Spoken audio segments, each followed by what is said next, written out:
कल्पना कीजिए कि कोई शारीरिक समस्या है और कोई चिकित्सक दवा या जड़ी बूटी देने के बजाय बस एक विशेष आवृत्ति या फ्रीक्वेंसी की ध्वनि सुनाता है। अरे ये तो एकदम किसी साइंस फिक्शन फिल्म का दृश्य लगता है। बिल्कुल, पहली बार में ऐसा ही लगता है।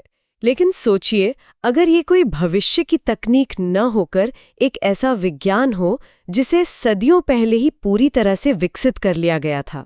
ये बहुत ही दिलचस्प बात है। आज की इस गहन चर्चा का विषय बिल्कुल यही है।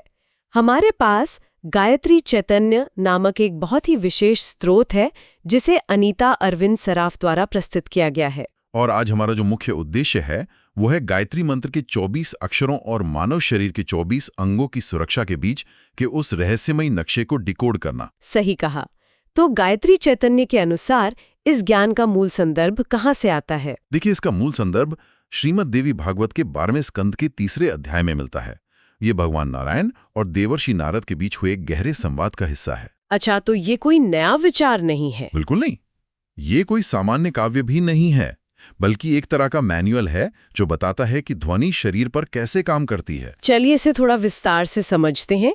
क्या एक मंत्र केवल आस्था और श्रद्धा का विषय है, या इसके पीछे कोई बहुत ही व्यवस्थित वैज्ञानिक ढांचा या अकॉस्टिक तकनीक काम कर रही है? इस सवाल का जवाब देने के लिए हमें शरीर के कमांड सेंटर से शुरुआत करनी होगी।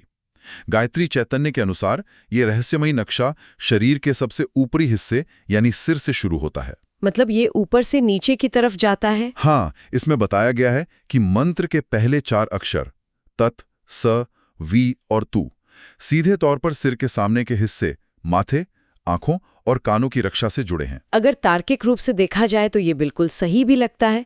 हमारी आंखें, कान और सिर का अगला हिस्सा ही तो हमारी मुख्य ज्ञानेंद्रियां हैं जिनसे हम दुनिया को समझते हैं। बिल्कुल। तो सबसे पहले अपने सेंसर्स और रडार को सुरक्षित करना एक बहुत ही स्मार्ट डिजाइन लगता है। यहाँ जो बात सबसे आकर्षक है वो ये है कि ये नक्शा आधुनिक एनाटॉमी की तरह सीधा नहीं है। हम तो शरीर को बस हड्डियों और मांसपेशियों के ढांचे के रूप में देखते हैं ना? हाँ, आमतौर पे ऐसा ही देखा जाता है। लेकिन गायत्री चैतन्य एक अलग ही व्यवस्था की बात करता है। उदाहरण के लिए अक्षर वी को ही लेते हैं। ये आंखों की रक्षा करता है, लेकिन साथ ही ये टखने की हड्डी को भी मजबूत करता है। एक मिनट रुकिए, आंख और टखना, मतलब एनाटॉमी के नजरिए से तो ये बिल्कुल बेतुका लगता है। सुनने में अजीब लगता है, मैं समझ सकता हूँ। शरीर का सबसे ऊपरी हिस्सा और सबसे निचला हिस्सा, क्या हम सच में ये मान लें कि एक ही ध्वनि शरीर के 2 इतने दूर स्थित अंगों को एक साथ प्रभावित कर सकती है? ये संदेह जायज है, क्योंकि हम इसे एक मेडिकल चार्ट की तरह देख रहे हैं। लेकिन यहीं पर अंगन्यास भी प्राचीन प्रक्रिया का सिद्धांत सामने आता है। अंगन्यास? ये क्या है? यह केवल शब्दों का उच्चारण नहीं है। यह ध्वनि के कंपन और उसके पीछे के इरादे को शरीर के विशिष्ट हिस्सों पर केंद्रित करने की एक प्रणाली है। यह शरीर को अलग अलग अंगों के बजाय एक संपूर्ण ऊर्जा जाल के रूप में देखती है। अच्छा, तो आप कह रहे हैं कि ये भौतिक नसों के बजाय ऊर्जा के तारों के बारे में है? एकदम सही। जैसे किसी इलेक्ट्रॉनिक सर्किट बोर्ड में 2 अलग अलग हिस्से भौतिक रूप से दूर हो सकते हैं, लेकिन एक ही ऊर्जा मार्ग से जुड़े होते हैं। वे अक्षर का कंपन आंख और टखने दोनों के ऊर्जा केंद्रों में एक साथ गूंजता है। अरे वाह, ये तो शरीर को देखने के नजरिए को ही बदल देता है। सिर के बाद अगर हम शरीर के मध्य भाग की ओर बढ़ें, जिसे हम इंजन रूम कह सकते हैं, जहां हृदय, पाचन और प्रजनन अंग है। हाँ, वहाँ व, रे, ऋणी, यम जैसे अक्षर काम करते हैं। यहाँ भी मेरा एक सवाल है। गायत्री चैतन्य में बताया गया है कि रे अक्षर गुद्ध प्रदेश यानी जननांग और उत्सर्जन क्षेत्र को मजबूत करता है, लेकिन साथ ही यह चेहरे की भी रक्षा करता है। बिल्कुल, ये उल्लेख वहाँ है। ये तो ऐसा है जैसे किसी इमारत की नींव या बेसमेंट को मजबूत करने से उसकी छत खुद ब खुद सुरक्षित हो रही हो। गुह्य प्रदेश और चेहरे की सुरक्षा के बीच आखिर क्या संबंध है? इसके लिए हमें नाड़ियों और ऊर्जा मार्गों के ऊर्ध्वगामी प्रवाह को समझना होगा। शरीर के निचले हिस्से के ऊर्जा केंद्र हमारी मूल जीवन शक्ति का भंडार हैं।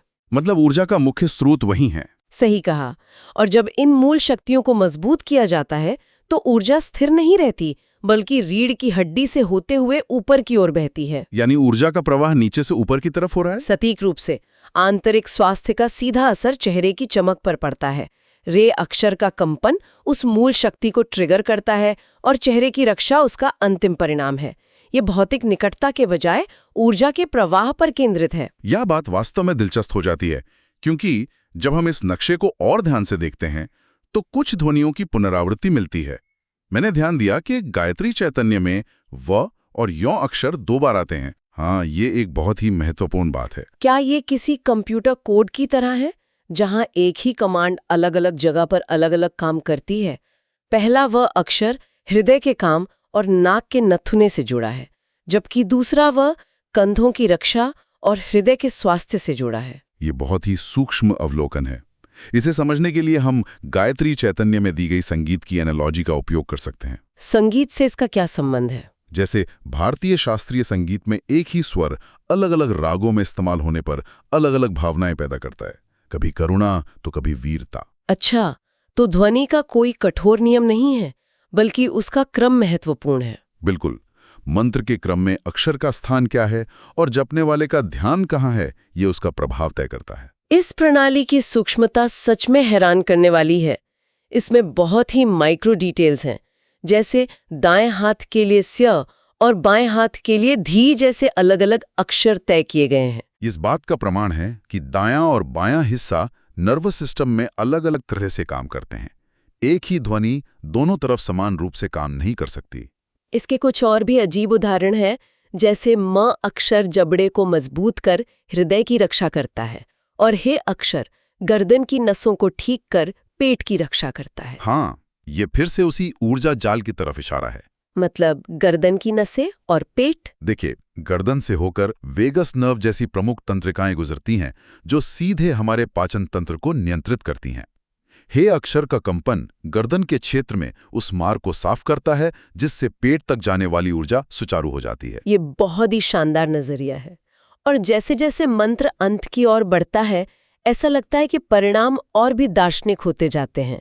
अक्षर न जांघों की रक्षा करता है और चेहरे पर ब्रह्म तेजस लाता है। जांघों की मजबूती एक भौतिक जरूरत है, लेकिन ब्रह्म तेजस का जुड़ना ये दर्शाता है कि ये नक्शा भौतिक आधार को आध्यात्मिक लक्ष्य से जोड़ रहा है। लेकिन इस पूरी प्रणाली का सबसे चौंकाने वाला हिस्सा एकदम अंत में आता है, जब हम अंतिम अक्षर यात पर पहुंचते हैं। अगर हम इसे बड़ी तस्वीर से जोड़ें तो गायत्री चैतन्य के अनुसार यात शरीर में विद्युत शक्ति पैदा करता है, उसका विसर्जन करता है और पैरों की रक्षा करता है। रुकिए, विद्युत शक्ति, इलेक्ट्रिकल एनर्जी, ये तो बहुत ही आधुनिक शब्दावली है। प्राचीन ग्रंथों में हम प्राण या जीवन शक्ति जैसे शब्दों की उम्मीद करते हैं। यही बात तो इस ज्ञान को अद्वितीय बनाती है। ये कोई स्थिर ऊर्जा नहीं है, बल्कि एक गतिशील ऊर्जा है, जैसे नर्वस सिस्टम में बायो इलेक्ट्रिसिटी होती है। और इसका उत्पादन और विसर्जन पैलों की रक्षा के साथ जुड़ा है। ये तो मुझे किसी भारी मशीनरी के अर्थिंग सिस्टम की याद दिलाता है। बिल्कुल सटीक एनालॉजी है। जब इतनी शक्तिशाली ध्वनियां शरीर में ऊर्जा उत्पन्न करती हैं, तो उसे ग्राउंड करना जरूरी है। अंतिम अक्षर याद उस अतिरिक्त ऊर्जा को पैरों के माध्यम से जमीन में भेज देता है, जिससे पूरा सर्किट सुरक्षित रहता है। सही कहा। ये ऊर्जा के प्रवाह को सिर से शुरू करके पैरों तक ले जाकर एक पूर्ण सर्किट बनाता है। तो इसका कुल मिला के क्या अर्थ है? गायत्री चैतन्य के अनुसार गायत्री कवच केवल रक्षा मंत्रों की कोई यादृच्छिक सूची नहीं है। बिल्कुल नहीं। ये ध्वनि का उपयोग करके सिर से लेकर पैर तक शरीर को ट्यून करने का एक व्यवस्थित ब्लूप्रिंट है। आधुनिक विज्ञान ने भले ही अभी तक इन विशिष्ट संपर्कों को प्रमाणित न किया हो, लेकिन ये शरीर को केवल मांस और हड्डियों के ढांचे के बजाय एक संपूर्ण ऊर्जा प्रणाली के रूप में देखने का गहरा नजरिया देता है। और ये भी बताता है कि इस ऊर्जा प्रणाली को ध्वनि के विशिष्ट कंपनों से संतुलित किया जा सकता है। ये चर्चा सच में सोचने पर मजबूर कर देती है। हम आमतौर पर ध्वनि का उपयोग केवल अपने विचारों को व्यक्त करने के लिए करते हैं। हाँ, संचार के माध्यम के रूप में। लेकिन अगर ध्वनि के कंपनों में वास्तव में हमारी कोशिकाओं के साथ संवाद करने और भौतिक परिवर्तन लाने की शक्ति है, तो सोचिए ऐसी और कितनी प्राचीन एकॉस्टिक तकनीकें हो सकती हैं जिन्हें हमने पूरी तरह से नजरअंदाज कर दिया है। ये एक ऐसा सवाल है जो हमें इस पूरे विषय को एक नई दृष्टि से देखने के लिए प्रेरित करता है। बिल्कुल, गहराई से सोचने के लिए यह एक बहुत बड़ा विषय है।